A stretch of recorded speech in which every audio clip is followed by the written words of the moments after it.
If I could encourage dancers to value the process, that would be so beneficial to them, because it is about the work day in and day out when you don't feel like doing it, when you don't want to do it, when everything is working against you, like getting up and doing it over, and the consistency of doing it over and over again, and allowing yourself to experience the failures, because you can't get to those 18 pirouettes without failing.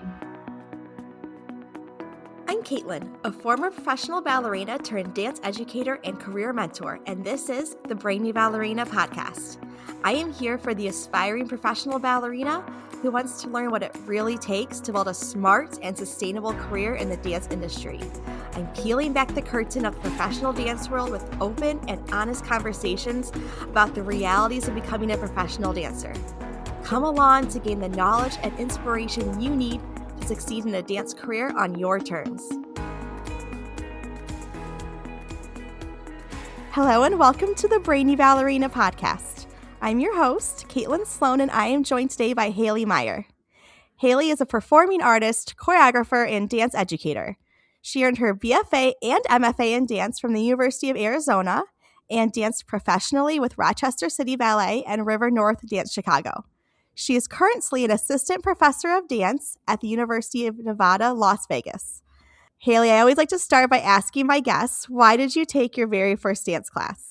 Why did I take my very first dance class? Well, first of all, let me just say that I'm so thrilled to be here with you, and so thank you for having me on.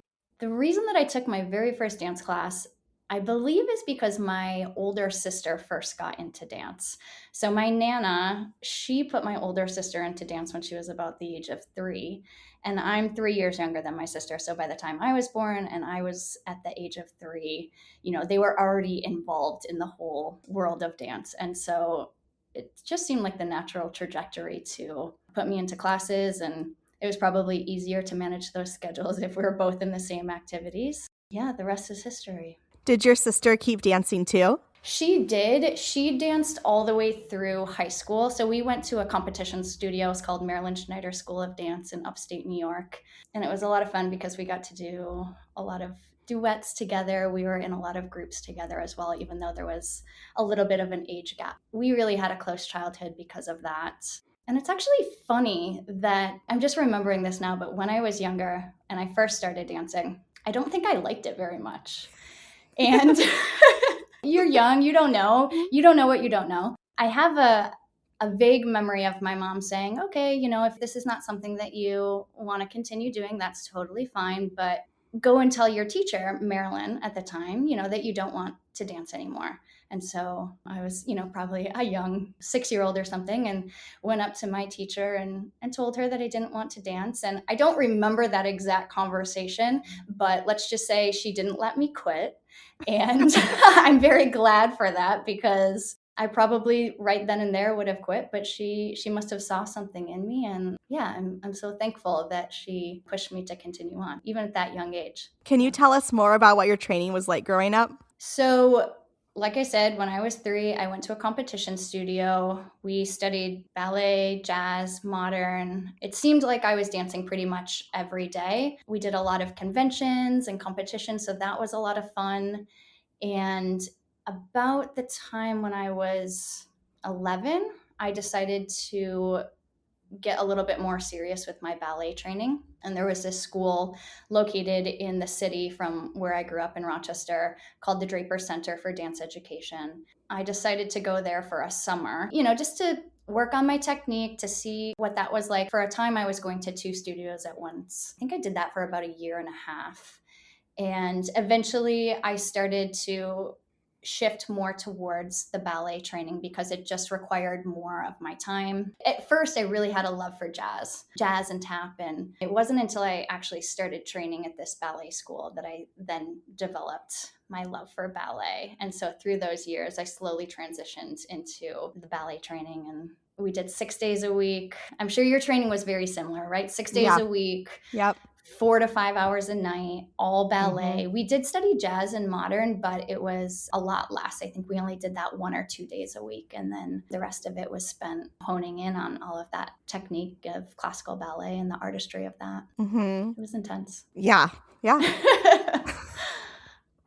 From high school, how did you decide to attend college for dance? And how did you decide specifically to go to U of A? At the time when I was training at this ballet school, it was more common for dancers immediately out of high school to transition into a company. I feel like I remember being around 13 and 14 and just aspiring to dance with American Ballet Theater. It seemed like a lot of the older girls that I really looked up to at the studio, that was the trajectory that they were taking. And of course, you see these people that you idolize going into these ballet companies, and you want to do the same thing. And then around like 15, I would say, I realized that maybe that wasn't the path that I wanted to take, or I think I started to really reflect on my love still for jazz dance, and I kind of missed that, and I just wanted to find the platform where I could do both, where I could still work on my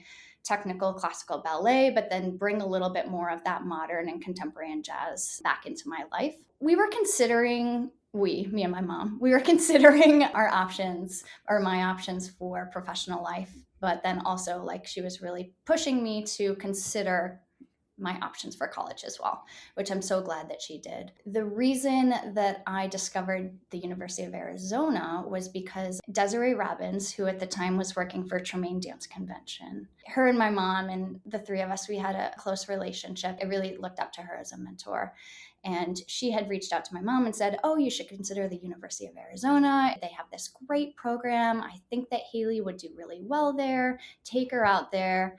And us living all the way on the East Coast, I mean, I had never heard of the University of Arizona. It was never on our radar. And so my mom took me out there for this event that they have called Arizona Jazz Dance Showcase. And it's a huge convention type of environment that they have at the school. And I auditioned that same weekend, and I just fell in love with the program. I mean, first of all, it's in Arizona, and I was living in snowy New York. And so I went there, and it was palm trees and beautiful weather. Honestly, it felt like I was in the movies. It was things that I had only seen on television. Yeah. Well, when I was in Ballet Tucson, I remember too, even like driving and you'd see the mountains, I would be like, this looks fake. It like does. It's so beautiful. I was like, this can't be real. It has to be like you said, a movie scene. Exactly. And I mean, that was my initial, like the wow factor, when I went to that school. But then during that weekend of being at the Arizona Jazz Dance Showcase, I was just exposed to so many different faculty members that were teaching there at the time that were also teaching classes during this convention. I was able to perform there. I went to go see one of the college shows. And I remember watching this one work. It's called The Reality of a Dreamer by Sherry Zunker. And I mean, they had these amazing costumes on, these mesh bodysuits with jazz shoes. It blew my mind. It was the most classic dance I had ever seen, but it was like sexy and it was engaging. And I remember watching that particular dance and thinking, I want to go to that school because that is what I wanted to do. You could see that the technique was there from the dancers and they had that balletic aesthetic, but then they were able to use their jazz style. If you've never seen the work, I highly recommend it. It's still one of my favorites to this day. How did attending U of A prepare you for your professional career? So the University of Arizona, I mean, there's many different reasons why it prepared me, I think, but it was a conservatory style training that was situated within a Research One university. So I had the opportunity to still study pretty rigorously in ballet, in jazz, and modern dance. They have a triple track program there. And then at the same time, I was also able to go to a regular college and experience that life that I wanted. I wanted both worlds. And so going there really gave me that opportunity. And the training that I received from that school was amazing. For the first time really in my training, I was introduced to Balanchine work. My freshman year, I was able to perform Tchaikovsky Pas de Deux. I think back on that now and I just think, wow, what an amazing opportunity that I was afforded at that school as a freshman to come in and be able to perform that work. But I also made a connection there with Frank Chavez, who was the director of River North Dance Chicago. Again, my freshman year, he had come to set a work, one of his quintessential pieces called Gruesome Sweet, and it was a jazz piece, and I was cast in that. It kind of opened my eyes to this other world. It sounds silly to say this because of the internet and all of social media now, but at the time, in 2005, I didn't know that there was jazz concert dance companies that you could perform in and tour with. And so meeting Frank while I was at the University of Arizona completely opened up my eyes to this whole other world. And so from there, I started to go and do the summer programs every year at River North Dance Chicago. And I started to build a connection around that. And so, yes, the University of Arizona prepared me because they gave me the training, but they also opened up all of these doors for networking. I mean, who knows what would have happened. But if I hadn't have gone to the University of Arizona, I probably wouldn't have met Frank Chavez in that capacity, or I was working one-on-one with him. I really don't think that then my trajectory would have taken me to Chicago after college. So out of college, was that your first step into professional career? It was not. Out of college, so let's see, I graduated in 2009. Basically, after I had performed Gruesome Sweet and gone to the summer programs at River North Dance Chicago, that was a goal of mine. I was like, I love this company. Also, I should preface this with Sherry Zunker was also at a point the director of River North Dance Chicago. And so Reality of a Dreamer, like it was all kind of connected. I got to experience all of this work I was really drawn to. When I graduated in 2009, I did audition for River North. Unfortunately, there was not a position available in the company. So there's not a position, there's no opportunity there for me. At the same time, I was also auditioning for the Rochester City Ballet. I was kind of auditioning all over. The Rochester City Ballet or at the time, it was the company for the school that I was training at growing up. So Draper Dance Center was a school for the Rochester City Ballet. I had had a very close relationship with the director at the time, Jamie Leverett. She was a huge mentor and still is a huge mentor of mine. She hired me at the Rochester City Ballet. And so I danced there for 2 years before securing a contract with River North in 2011.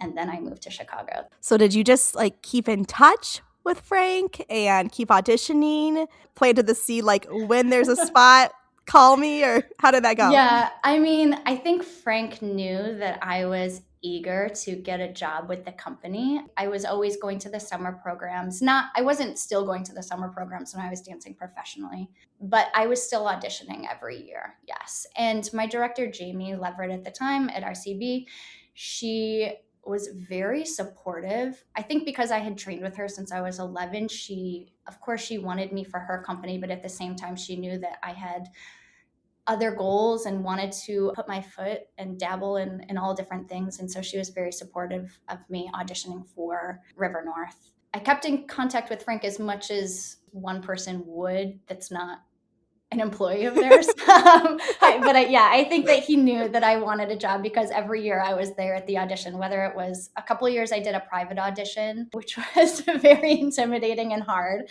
but I'm really glad I did that. It gave me insight into what a company member goes through on a day-to-day basis. And then my last audition that I did, I went to more of the cattle call audition, and that was actually where I secured the job. It had to do with timing. Obviously, there was a position available. Oh my gosh, I remember that audition like it was yesterday. It was a 7.5-hour long audition. Yes, I know. It was so intense.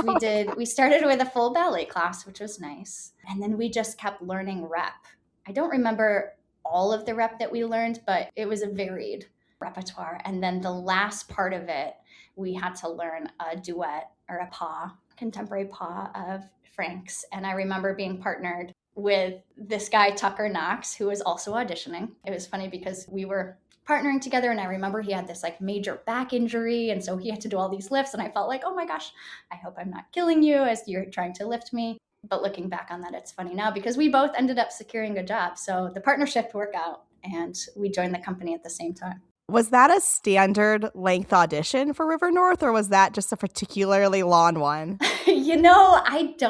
I don't know, because The first 2 years that I had auditioned, I did private auditions. So I would go and I would just take company class. And then while the company was rehearsing in one room, somebody was working with me, teaching me repertoire in a different room. And so, yeah, that audition still was the whole length of a work day, but I had a lot of breaks and it just felt a little bit different. So the only audition that I did for River North that was, a cattle call audition was that one. And so I think that is probably typical, or at least I know that Frank at the time, he really liked to see the dancers and really get a feel for who they were and how they worked. And yeah, you just wanted to see them in all different kinds of repertoire. And so it took that long. And I love this because I think for a lot of dancers, if you don't get the job the first time around with the company, a lot of dancers are like, okay, they don't like me. It's not for me. I'm not good enough, whatever. But this was the company that you were like, I know I'm meant to dance here and I'm going to keep coming back until I get the job. And I think that's a really important lesson. Like, even if it's not the right time for you, if there's not a position open, there's so many things that are going on that have nothing to do with you. Mm-hmm. So just for dancers to know, like, keep going back. If that's where you want to dance and you have a passion for that, like, keep showing up and eventually the timing might work out. Yeah. I mean, I think if I didn't experience it just like that, I probably wouldn't believe it myself.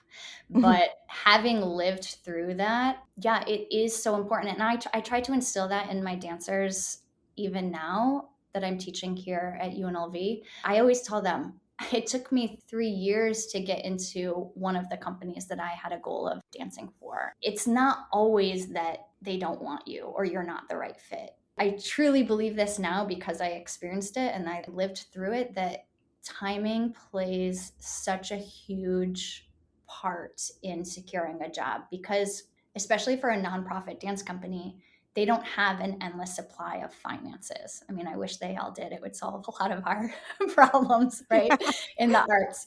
But you can only hire a dancer if there's a position available. And then you also have to think, from a director's standpoint, you have this body of repertoire that you're doing, right? And so let's say for River North at this time, they had 12 dancers in the company.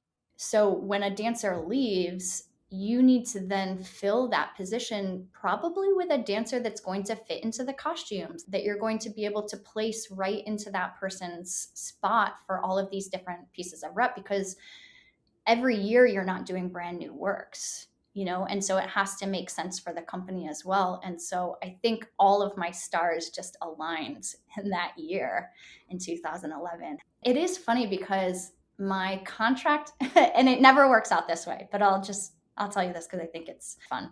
But my contract with the Rochester City Ballet ended it was like July 9th, 2011. And my contract with River North started July 11th of that same year. So we had a performance on the Saturday night with Rochester City Ballet, my final performance. I packed 2 suitcases, got on a plane, and flew to Chicago to then start with my new company that next day. Wow. I mean, I was sleeping on an air mattress. It was just a whirlwind. So yeah, it was back to back, but I have very fond memories of that time in my life.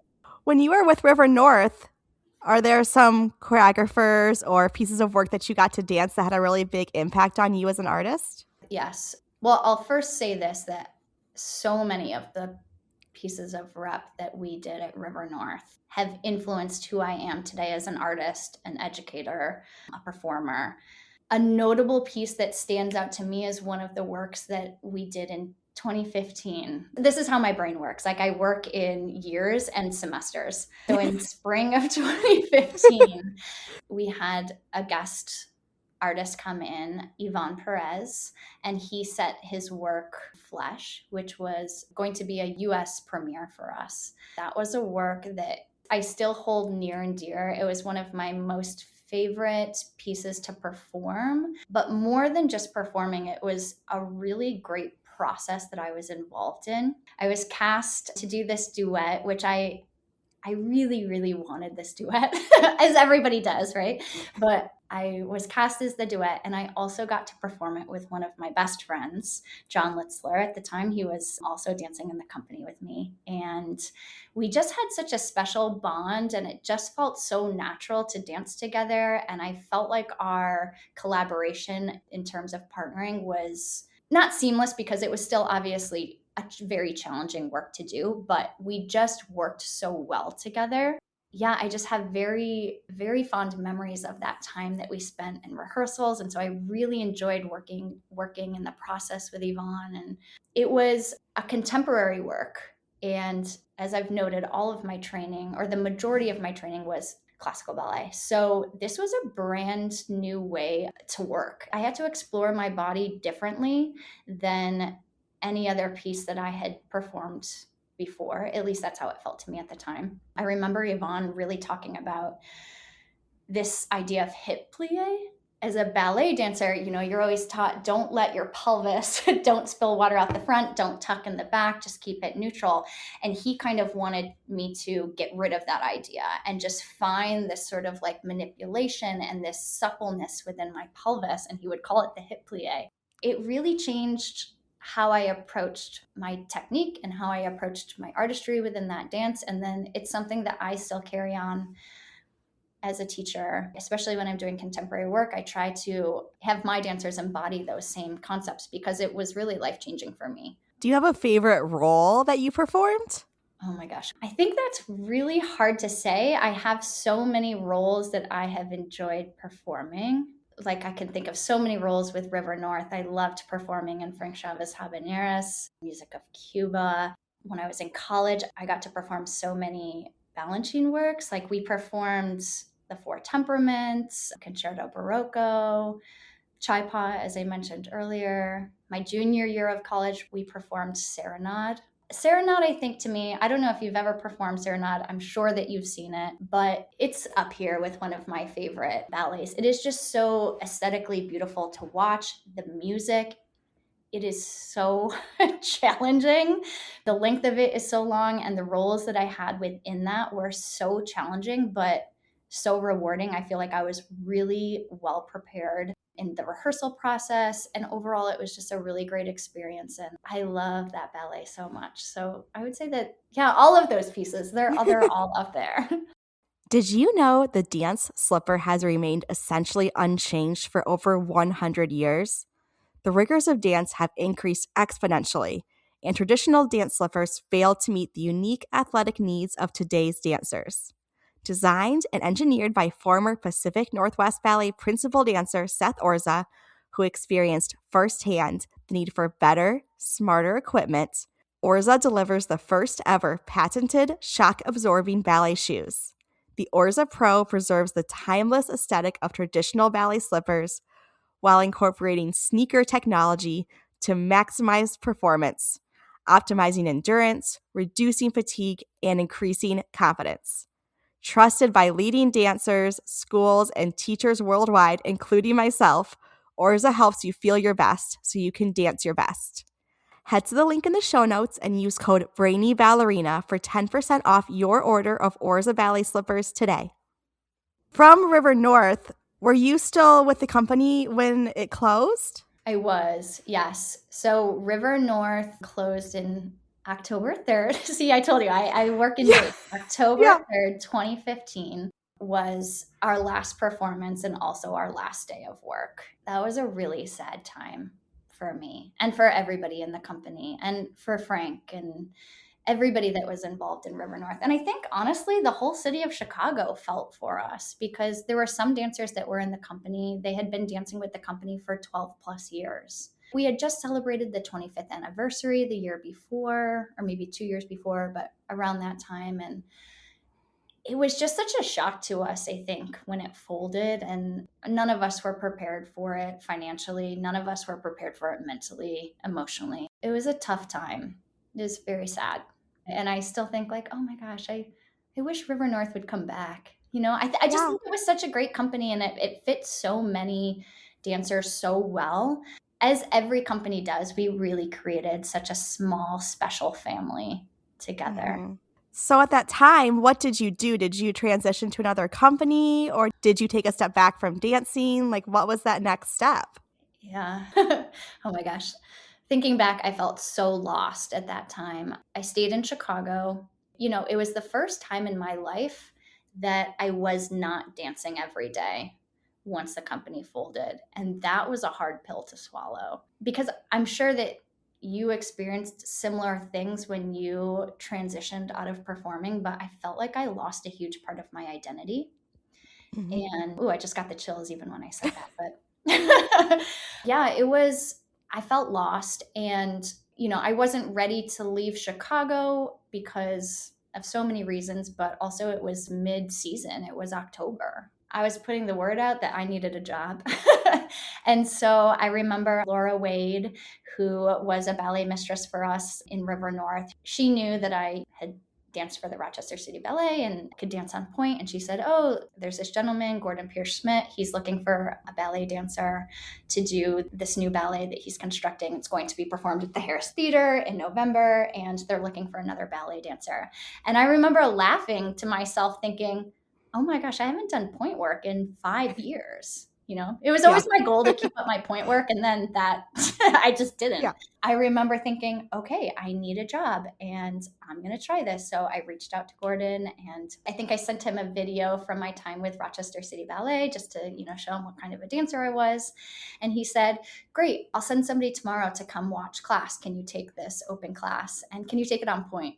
And I remember thinking, yes, I can. I was like, yep, I can do that. Mhm. And I was terrified. So I slapped those boots on. I did bar on point. I remember I was in center doing a pique and it was like, whoa, which is so funny Yeah. because I grew up all of my training was in ballet and in point. And then it is like riding a bicycle in a sense, but it takes a little bit to get back into it. It Yeah. changes your orientation being on point, but I must have showed potential because I ended up securing that job. So that was a nice little segue after River North closed. I secured that short contract. It was a couple months contract. I met a whole other bunch of dancers. There were a lot of former Joffrey dancers that were involved in that production. So it was a lot of fun to meet and dance with other like-minded artists in Chicago.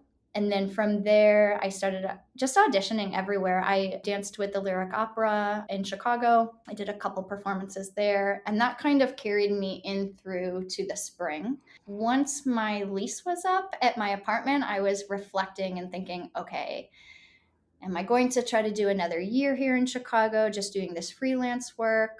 Is this what's right for me? I discovered that it wasn't what was right for me at the time. I really liked the security of going to the same place every day. And in this new life that I was creating for myself, even though I was dancing with RPM Productions, which is the ballet company that I was with after River North, in the back of my head, I'm thinking, okay, what's next? I was always worried about what was next because I wanted to still be dancing. I obviously had to pay bills, and I was just trying to figure it all out. So that's when I decided in the spring of 2017, I think I've done this for a year and I'm good, and I should try to maybe secure a company position. So I started auditioning more for company positions.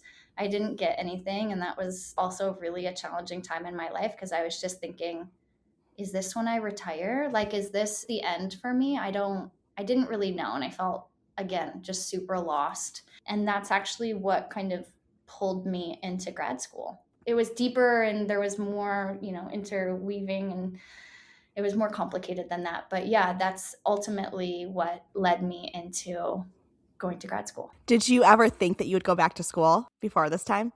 It's hard to say. I remember when I was in undergrad, I remember looking at my faculty and thinking, wow, what a cool job. I remember thinking that could be something that I would be interested in way in the future. But I actually know at the time I wasn't ready to go back to school because the day that I was leaving, my movers were coming to move me out of Chicago, and I had plans to move to Charlotte, North Carolina, because I had a bunch of sisters, or I do have a bunch of, I have 3 sisters. They all live there. And I remember thinking, okay, I would love to be closer to family. I'll move there. I'll have a nice security there. I was really interested in what Charlotte Ballet at the time was doing. And so I was just thinking, okay, I'll move to Charlotte, and then I hope that I audition and get a job with the company. So, I mean, very loose plans, but it was a confusing time in my life. Yeah. But the day that the moving company was coming to Chicago to move me, I got a call from the director at the time of the School of Dance at the University of Arizona, Jory Hancock. I hadn't talked to him in about 10 years. And so I was very surprised to be receiving this call. And I remember I was talking to him and I was looking out the window and the moving truck is pulling up, and he said to me, "Oh, I heard that you're moving out of Chicago. What are your next steps?" And so that opened the dialogue between us of what my next steps really were. And I didn't really have concrete next steps. And so he said, "Well, we actually need a teacher to come out and teach for the first 2 weeks of school this semester to teach ballet. And we're wondering, are you interested in that?" And of course, I was like, oh my gosh, I can't imagine anything better. I would love to come out and teach for the first 2 weeks. So they brought me out. I taught. While I was out there, he said, "Oh, would you be interested in coming back and performing as a guest for us?" And they were restaging this work that I had done in my undergrad, a piece that they choreographed, a duet, a pas. And I said, "Oh my gosh, sounds great." So they flew me back out for 3 more weeks. I rehearsed and I performed there as a guest, which was so fun. And it seemed like every time I went back out there, Jory would say to me, "Would you like to come back? And we also have this performance and we also have this." And then eventually it turned into, okay, come out for the whole semester and you can teach as an adjunct professor, and you can also perform in these works. At the time, I was like, it didn't seem like there was anything more perfect because I was still able to perform, which is what I really wanted to do. And I was teaching, yes, because I was also trying to build up that skill because I didn't have a ton of experience teaching up until then. But I was really loving all of the works that I was getting to do. We did a Durrell Grand Moultrie piece. I did a Jessica Lange work. We did a Nacho Duato work. So of course, like, he's saying all these things, enticing me to come. And I was like, yes, yes, yes. Then when I was there for the full semester, he said, "Well, why don't you come for grad school?" And I remember saying, "No, I'm not. No, it's not the right time. I still want to dance professionally. I wasn't ready to go back to school." And he said, "Okay, well, keep thinking about it. What I realize now is he was not taking no for an answer. It was just a matter of when I was going to say yes. And so eventually I decided that grad school was the right option for me and that I was going to give it a go because I realized that the program at the University of Arizona would still allow me to do all of that performing work. That was a huge pull for me. And then at the same time, I was not only going to be able to perform, but I was going to hone in on my pedagogy skills. And I was going to I was going to be forced into choreography, which at the time scared me so much. I had never really choreographed anything in my life, besides a few little things here and there for small competitions. Grad school is really where I first started choreographing, and it was terrifying. But I'm so glad that I took that route because it taught me so much, not only about myself. The reason that I hadn't wanted to choreograph before was not because I didn't enjoy it. It was because I was so scared of failing that I didn't want to put myself in that vulnerable state. And so I always shied away from it. And then I was forced to do it in grad school as part of the curriculum. And the first piece that I created was a duet. It was inspired by some experiences that I had lived through. And to me, it was a huge success. I remember I showed it for the first time in a very informal setting where they pulled out the bleachers. It was just in one of our studios. And I remember sitting in the audience and my armpits started to sweat so bad. I had never been so nervous in my life. All the roles I've ever performed, like, this was a different kind of nervousness. I just remember sitting there and I think I was shrinking down in my chair, just praying that it was well received. After they finished the duet, it was about, I think, like 7 minutes. I had never felt so proud of myself. Like, Yes, it was well received by the people that were watching it, but I personally felt so proud of myself for doing something that scared me so much. And I felt like I accomplished or I overcame a huge hurdle in my life. It kind of propelled me and gave me the confidence I think that I needed to continue doing that. That was super memorable in my experience. Yeah, grad school really gave me that. They gave me that safe space to be able to do that. Let's pause this episode and take a moment to talk about something that can feel incredibly complicated for aspiring dancers and artists: navigating the U.S. visa process. Whether you need an O1, P1, or P3 visa, having the right guidance is crucial. That's where Ballet comes in. They specialize in immigration law and helping performers like you navigate the visa process with ease. Ballet understands the unique challenges and aspirations of ballet dancers seeking to pursue their dreams in a new country. Their dedicated team of immigration experts is passionate about providing tailored legal solutions to help talented dancers seamlessly transition to their chosen destination. With their expertise, you can rest easy knowing that you're getting the proper guidance you need to make your dreams a reality. I only recommend brands I know and love here on the podcast, and Ballet is no exception. I have personally worked with Ballet to secure a registered trademark for the Brainy Ballerina. I had no idea what I was doing or even where to start, but they made the entire process smooth and completely stress-free. Don't let visa confusion hold you back from your dance dreams. Head to the show notes or visit brandley.com. That's BRANDLLET.com to learn more about how they can help you secure the opportunities you deserve. Now that you're on the other side and you're working with college dance students in that capacity, what do you enjoy most about teaching college students? Well, first of all, I think that I really enjoy teaching at the collegiate level because I experienced it firsthand. And I had such an amazing experience both in my undergrad and my graduate program. And I want dancers who are also going to receive their degree in dance, I want them to have just as amazing of a time or even more experience in their college setting. So I really try to create an environment that's safe and inclusive and encouraging, but still holding that bar high. The bar is set high and I still want rigor and I want excellence, but I think that there's a way to find a balance between both of those worlds existing together.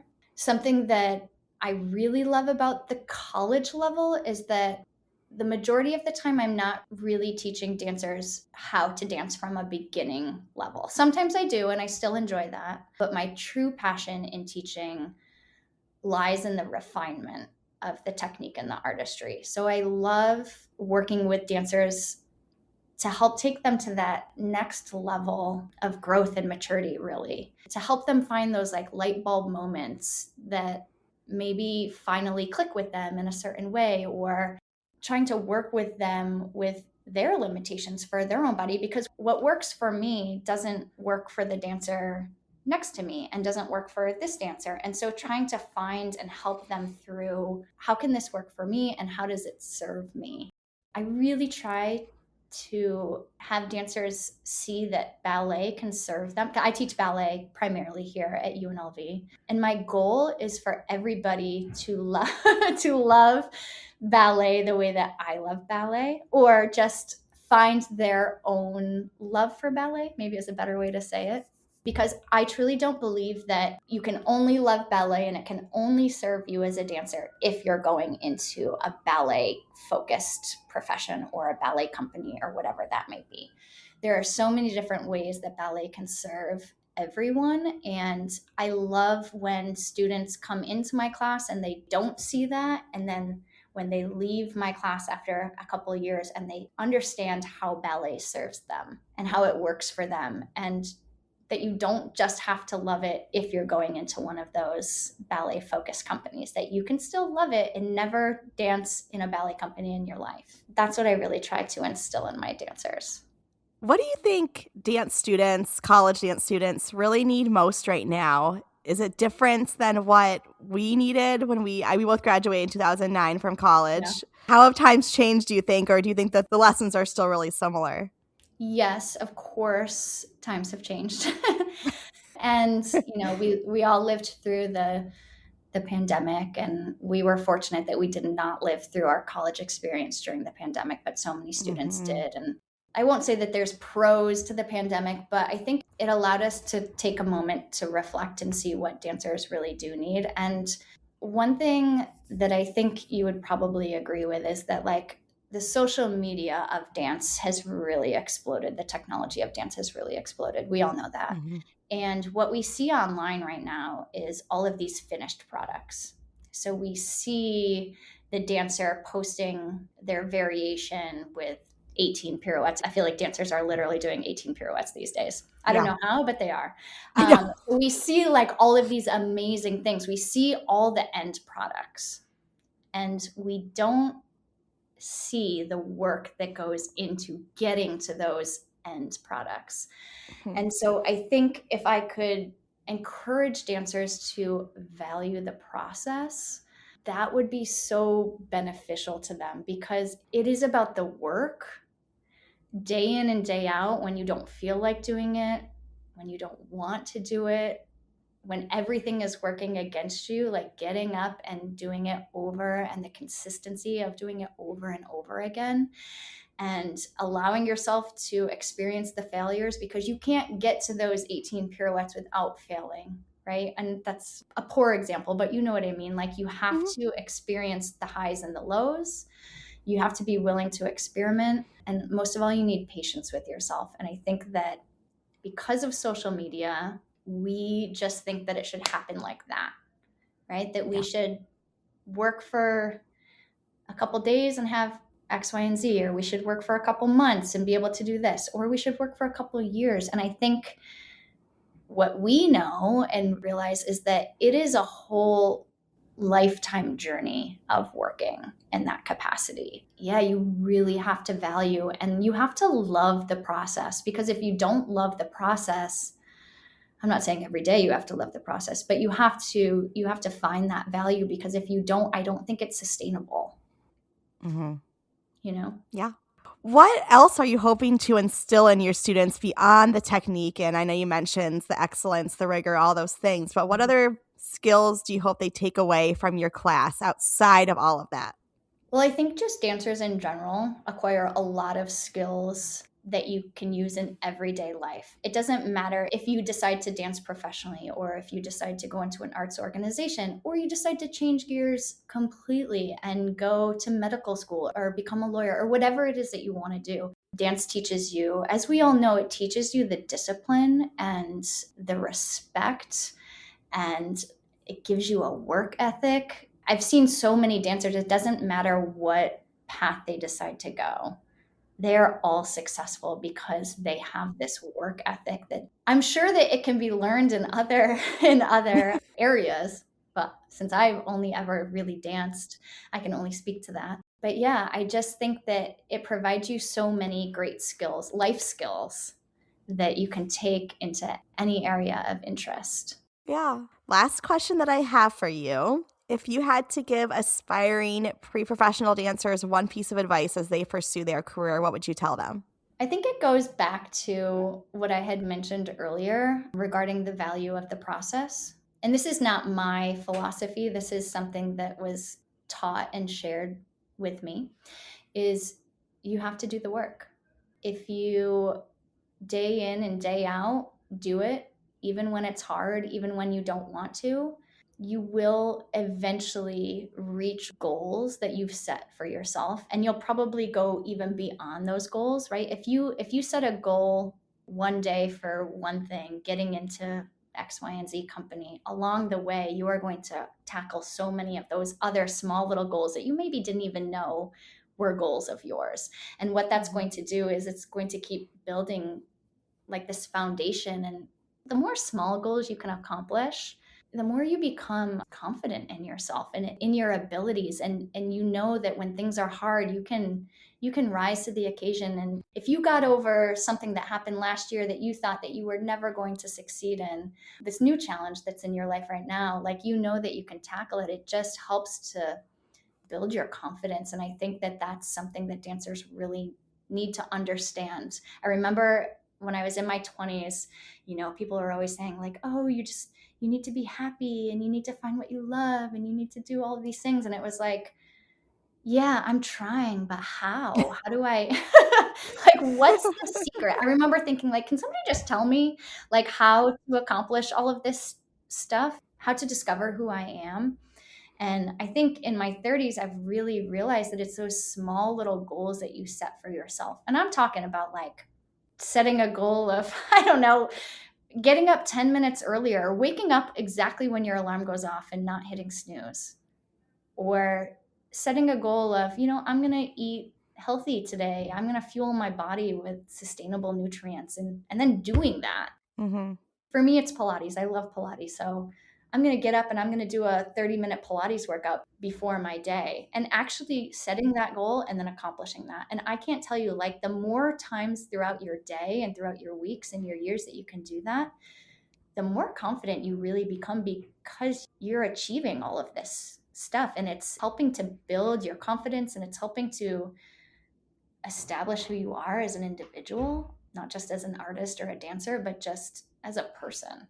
Yeah, like doing what you say you're going to do. Yeah, just doing it, because it's so easy. I mean, we all know this, but as human beings, we want to take the path of least resistance, Mhm. right? And so I'm not saying that you always have to choose the hard path, but, like, figure out what are 3 goals that you can set Mhm. every day, and then just accomplish those. Just do it. Yeah. I know I've started saying to myself, I'm a person who does what they say they're going to do. So if I I love say that. that I'm going to like do this specific workout, I'm going to do it. And I remind myself that because I think it's so easy to be reliable to everyone else and Mhm. do the things you tell other people you're going to do, Mhm. but not do the things that you tell yourself you're going to do, because that falls to the back burner. And I've learned in my 30s too that like that will just keep happening. There's never going to come a day where you're less busy or it gets easier just to find the time. You Mhm. have to actually like schedule it in and then do it. Yeah. And then, like you said, the more you do that, the less you have to talk yourself into it, because it's just instinctual that you do that all the Yes, time. it becomes a pattern. Mm-hmm. Somebody asked me the other day, how do you find motivation? How do you find motivation to work out? And I was like, I don't think I do. I don't think I'm ever genuinely motivated. Maybe once in a blue moon, I'm like, yes, I feel like I really want to work out today. It usually happens on a Saturday when I have nothing else that I need to accomplish that day, or I just have much more free time and less responsibility. But on a day-to-day basis, like, the motivation for me is just not there. And so knowing that if you're always waiting for motivation to do the hard things that you don't really want to do, you're probably never going to find it, because I'm sure there are people out there that are super motivated every single day. I'm not one of them, but I know the reward for all of that. I know Mm-hmm. how I feel. I feel better when I do X, Y, and Z. And so I try to always just think about that. I want to feel this certain way. So what is the path that I need to take to get there? It's not laying in bed until 10 a.m., even though sometimes I need that. But Mm-hmm. on a day-to-day basis, again, it goes back to that work ethic, Yeah. and, like, figuring out what you really want and then doing that. Yeah. And if you do the hard thing, then everything else in your life is going to get easier to do. And Totally. the things you really want to do are going to start happening. And that's such great advice, Hayley. I love everything that you've shared today. This has been so much fun to chat with you. And if Yeah. anyone who's listening wants to learn more about you and your work, where can they find you? I do have social media. My handle is my name, at Hayley Meier, on Instagram. That's my biggest social media platform. I also have a website, hayleymeier.com. I think that those are the 2 best ways to get in touch with me. I do want to say, Caitlin, I was a little bit nervous, I'm not going to lie, to have this interview. And I just want to say that you have made me feel so comfortable. I feel like it's just 2 girlfriends catching up after not talking with each other in so many years. Thank you for that. You've made me feel very comfortable, and I appreciate it. Thank you for saying that. That means a lot because that's what I want the vibe to be like. Just Yeah. a casual coffee conversation and I've got my coffee. yes. And I think ballet can get, it can get stuffy and it can get hoity-toity. And I want it just to be like accessible. And Totally. I think as a dancer, I would have loved to hear these conversations when I was younger. I still do now, but especially as like a younger dancer, I would have just eaten that up, hearing all these professional dancers share how they did what they did. And so that's what I hope to give to people. And I'm just really thankful for you. I love what you're doing with this podcast. I've been listening to episodes. I just listened to Autumn Ekman the other day. Oh, I obviously, yeah. we all have that connection to Autumn. And so, yeah, I just think it's really awesome what you're doing because you're allowing people to have access to information that we didn't have as kids growing up, right? And so what better time to do it now with the age of technology? And yeah, it's really cool. Yeah, we had our Point magazine and that was it. Yeah, totally. I got that in the mail every month and I was like, read it cover to cover. And oh my gosh. Yeah, that's how you found out about everything. Everything. I mean, we didn't even have social media until we went to school. Did you have where you had to have a college email address like to get Facebook for the first time? Mm-hmm. I mean, that was a time to be alive. We could really get in the weeds about that, but yeah, that would be a whole separate podcast. Yeah. But thank you so much, Hayley. I really appreciate you. I appreciate you too. Thank you for tuning in to the Brainy Ballerina Podcast. If you found this episode insightful, entertaining, or maybe a bit of both, I would so appreciate you taking a moment to leave a rating and hit subscribe. By subscribing, you'll never miss an episode, and you'll join our community of dancers passionate about building a smart and sustainable career in the dance industry. Plus, your ratings help others discover the show too. I'll be back with a new episode next week. In the meantime, be sure to follow along on Instagram at The Brainy Ballerina for your daily dose of dance career guidance.